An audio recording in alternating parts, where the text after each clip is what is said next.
Hey, what's up, y'all? This is Cowboy V from Wetjet Performance. We're just going to do a quick tutorial on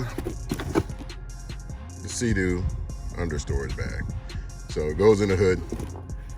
I'm going to go ahead and knock it out on the RXPX300 so we have a little bit more storage space. Okay, once you got your hood open, this is super simple. Hardware's on the inside of the bag. All you're going to do is put this up here like so. Bolt the 4 holes in, and you're all done.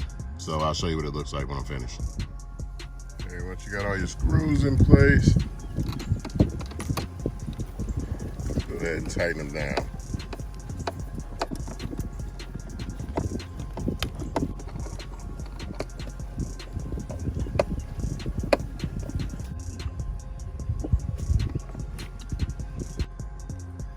Okay, here's the finalized product. Your bag is in place.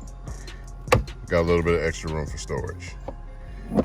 Put your beers in there, put your rope in there, ID, wallet, whatever you don't want to go down in the hood storage and get lost in the sauce down there. You have to reach over and get it real far. We go to a lot of restaurants, so it's easy to keep your money in your wallet right up in here. You can find it all the time. So, hope this has been helpful for you guys. I've been Cowboy V. Peace.